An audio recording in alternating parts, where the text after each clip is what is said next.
दोस्तों आज आ गए हैं बहुत ही कमाल के अपडेट्स, और सही में एक अपडेट तो बहुत कमाल का है क्योंकि वो प्रैक्टिकल अपडेट है जजिंग क्राइटेरिया के ऊपर। इस साल के ओलंपिया में जो जजेस देखने वाले हैं वो सब कुछ उन्होंने पहले से बता दिया कि भाई हम ये सारी चीज़ें देखेंगे, तैयार होकर आ जाना। तो ये सारी बातें होने वाली हैं आज वीडियो में, और बहुत सारी चीज़ें ऐसी हैं जो शॉकिंग है थोड़ी सी, तो इसके बारे में हम बात करेंगे। यही आज का वीडियो का टॉपिक। हम लोग स्टार्टिंग करते हैं यहाँ पर सबसे बड़े धमाकेदार न्यूज़ से, जो है जेरेमी बुएंडिया के बारे में। अब हमें मालूम है जेरेमी बुएंडिया और हैनी रैम्बोट अब साथ में काम नहीं करते, और बहुत सारे लोगों ने ये क्वेश्चन पूछा था कि क्यों साथ में ये लोग काम नहीं करते। तो जेरेमी ने इसका अभी आंसर दिया है हाल ही में अपनी इंस्टाग्राम स्टोरी के ऊपर, और ये बताया कि वो हैनी रैम्बोट के साथ में 2019 तक काम करा करते थे, और उसके बाद में कुछ ऐसी प्रॉब्लम्स हुई, बिजनेस रिलेटेड प्रॉब्लम्स, जिसकी वजह से जेरेमी ने उनकी कंपनी इवोजन न्यूट्रिशन को छोड़ दिया। और एक टाइम पर जेरेमी उस समय पर ऐसे थे कि एरोगेंट बहुत ज़्यादा थे, मेंटली डिस्टर्ब थे, अपने आप से ऊपर और किसी को कुछ नहीं समझते थे। तो उन्होंने ये बोला कि कंपनी मेरी वजह से चल रही है और बहुत सारी चीज़ें मेरी वजह से हो रही है। तो जिस चीज़ का क्रेडिट उनको सारा खुद नहीं लेना चाहिए, बिकॉज कंपनी में और भी बहुत सारे मेंबर्स हैं, बहुत सारे एथलीट्स हैं, तो एक इंसान के ऊपर कैसे चल सकती है, एक की वजह से कैसे। अब जेरेमी ये बात मानते हैं कि उनसे गलती हुई थी और उतना ज़्यादा स्ट्रिक्टली उनको पेश नहीं आना चाहिए था हैनी रैम्बोट से, और बहुत ही कड़वे तरीके से उन्होंने बोला और हैनी से वो फ्रेंडशिप खत्म कर दिया। एक्चुअली में हैनी सिर्फ उनके फ्रेंड नहीं थे, वो उनके मेंटर थे। उन्होंने जेरेमी को ग्रो होते हुए देखा, उनका करियर कहाँ से कहाँ लेकर के गए, बट जेरेमी ने चीज़ों को इस तरीके से ख़राब कर दिया, खुद ही अपने हाथ से अपने रिलेशंस उन्होंने बिगाड़े।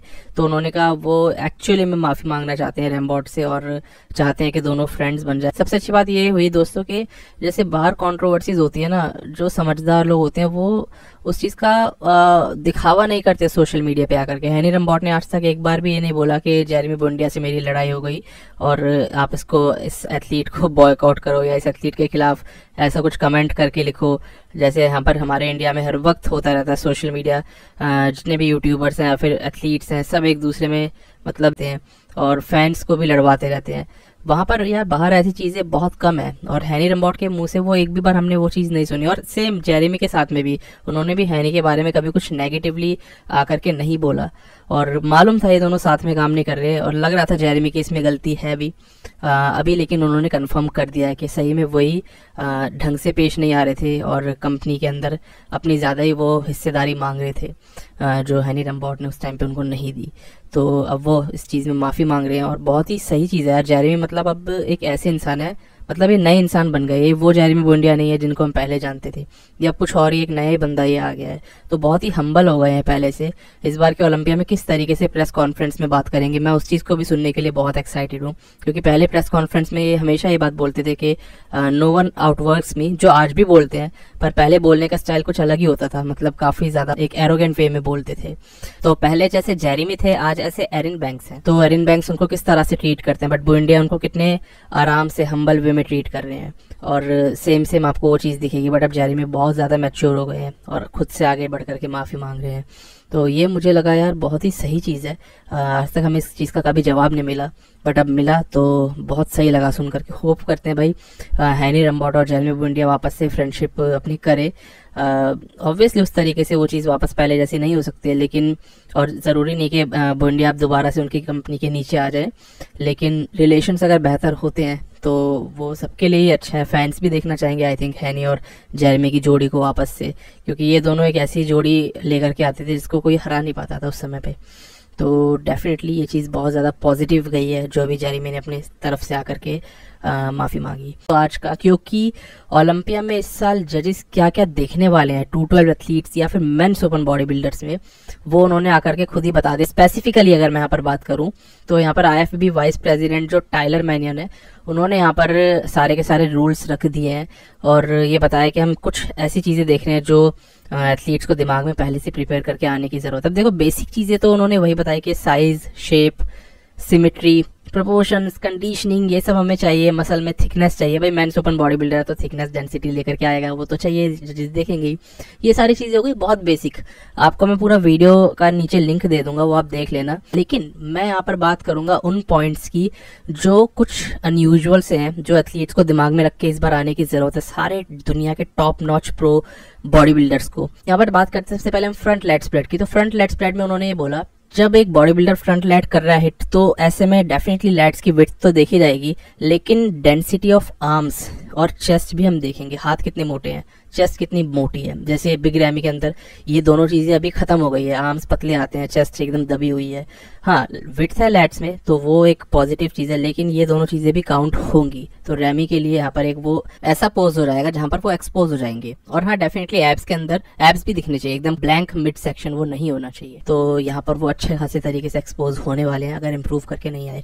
अब यहाँ पर दूसरा इंपॉर्टेंट पोज आता है साइड चेस्ट। इसके अंदर में इन्होंने इंटरेस्टिंग पॉइंट ये बताया कि जब एक एथलीट साइड चेस्ट हिट कर रहा है, एक बॉडी बिल्डर, तो शोल्डर टू शोल्डर की ब्रॉडनेस भी काउंट हो रही है। यहाँ पर मैं एग्जांपल देके बताता हूँ, जैसे कि आप रॉनी कोलमैन का साइड चेस्ट पोज देखो, तो वो जब हिट करते थे ना तो वो काफी ज्यादा जजेस की ओर पे घूमे हुए होते थे, जिस वजह से उनके दोनों शोल्डर्स की विड्थ काफी ज्यादा अच्छी दिखती थी। चेस्ट की तो राउंडनेस देखते ही थे जजेस, वो तो दिखती थी, बट दो शोल्डर्स की विड्थ भी आती थी, इस वजह से अपर बॉडी ऊपर से चौड़ी दिखती थी। ब्रेंडन करी भी इस तरीके से ही करते हैं साइड चेस्ट, तो वो जजेस देखते हैं। आई होप ये चीज काफी सारे लोगों को पता होनी चाहिए, या फिर पहले से पता हो गया कि साइड चेस्ट एकदम से ऐसा नहीं कि सिर्फ एक तरफ का आप पैक दिखा रहे हो और एक हाथ को आप दिखा रहे हो, पीछे का हाथ बिल्कुल ही छुपा ले रहे हो। पीछे का हाथ भी दिखना चाहिए, मतलब पीछे का शोल्डर भी दिखना चाहिए और आगे का शोल्डर दिखना चाहिए। जितनी ज्यादा विड्थ होगी उतना ज्यादा आपकी बॉडी 3D लगेगी, उतनी डेंस राउंड लगेगी। इसके बाद में दोस्तों एक और पॉइंट आता है साइड ट्राइसेप के ऊपर। तो जजेस ने बोला कि साइड ट्राइसेप एक ऐसा पोज है जो सिर्फ ट्राइसेप के बलबूते पे जज नहीं किया जाता, इसके अंदर में आपके ट्राइसेप के अलावा पूरी बॉडी भी हम देखते हैं। आपका गट कंट्रोल है कि नहीं ये भी हम देखते हैं। जैसे फिल हीथ, शॉन रोडन सबसे परफेक्ट एग्जांपल। शॉन के पास में बहुत अच्छे ट्राइसेप्स नहीं थे, लेकिन पूरी बॉडी इतनी कमाल की थी कि उन्होंने फिल हीथ को साइड ट्राइसेप में ही हरा दिया था, जबकि फिल का साइड ट्राइसेप सबसे ज्यादा तगड़ा पोज माना जाता है, लेकिन उनका गट लटक रहा था। तो साइड ट्राइसेप में सिर्फ एक वो ट्राइसेप नहीं देखेंगे, पूरी बॉडी देखेंगे। ये भी काफी सारे लोगों को बात पता होनी चाहिए मेरे हिसाब से। इसके बाद में हाइब्रिड साइड ट्राइसेप करना उनके हिसाब से खामा की चीज है, जजेस इस चीज को काउंट नहीं करेंगे। हाइब्रिड मतलब साइड ट्राइसेप भी कर रहे हो और उसके साथ में थोड़ा सा एब्डोमिनल्स का पोर्शन भी अपना शो कर रहे हो और आगे की ओर से एब्डोमिनल्स एंड थाई भी उसमें थोड़ा सा आप हिट कर रहे हो, जैसे कि शॉन रोडन ही करते थे, या फिर अभी के टाइम की बात करूं तो ब्लेसिंग करते हैं, एंड्रयू जैक्ट करते हैं। एंड्रयू जैक्ट के साथ भी आप देखोगे साइड ट्राइसेप में वो एब्स काफी ज्यादा दिखाते हैं और एब्डोमिनल्स एंड थाई टाइप भी इसको पोज को बनाने की कोशिश करते हैं। वो नहीं चलेगा, प्रॉपर साइड ट्राइसेप चलेगा। बाकी मुझे लगता नहीं कि जजेस अपनी इस बात पे टिके रहने वाले हैं और एथलीट्स भी इस पोज को बंद करने वाले हैं, बिकॉज ये एक बहुत अच्छा पोज है यार। मतलब देखो इसकी तरफ, ये इसमें क्या नहीं दिख रहा है, इसके अंदर लेग्स का क्रॉस ट्राइशंस दिख रहे हैं, एब्डोमिनल्स ऑब्लिक्स का सेक्शन दिख रहा है, इवन ट्राइसेप, शोल्डर्स और सिरेटिस भी दिख रहा है बॉडी का। चेस्ट एकदम कसी हुई, ऊपर से नीचे तक फाइबर पड़ रहे हैं। तो ये पोज बहुत ही अच्छा पोज है। मुझे नहीं लगता कि जजेस इसको काउंट करना बंद करने वाले हैं। इस पोज पे एक जरूर से विनिंग मूवमेंट बननी चाहिए जिस भी एथलीट का ये बहुत स्ट्रांग हो। शॉन रोडन का बहुत स्ट्रांग था बिना ट्राइसेप के भी बाकी बॉडी पार्ट्स को दिखा करके। ऐसे ही यहाँ पर एंड्रयू जैक्ट का भी केस है। तो मेरे हिसाब से ये पोज तो हिट भी करेंगे एथलीट्स और काउंट भी करेंगे जजेस।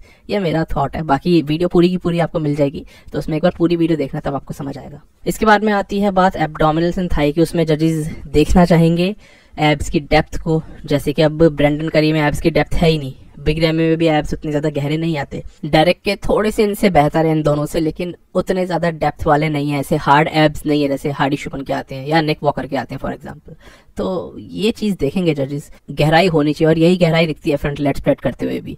बाकी सब चीजें एक जैसी सी है, नॉर्मल से पॉइंट्स है, लेकिन इस वीडियो को मेरे हिसाब से बहुत पहले ही आ जाना चाहिए था। इससे एथलीट्स को अंदाजा तो मिलेगा कि उनको क्या करके आना है इस बार और हमेशा जजेस क्या देखना चाहते हैं। तो बहुत सही है, सभी एथलीट्स ने इसको देखा होगा इंटरनेशनल। ऑब्वियसली जो लोग मिस्टर ओलंपिया में जाएंगे उनको समझ आएगा किस तरीके से कौन से बॉडी पार्ट को शो करना है और जजेस की क्या डिमांड है। अब हम आते हैं दोस्तों अपने अगले अपडेट पे, और ये आता है नाथन डे आशा के ऊपर। मुझे लगा थोड़ा नाथन कैंग की तरह दिखते हैं, नहीं ओके सॉरी।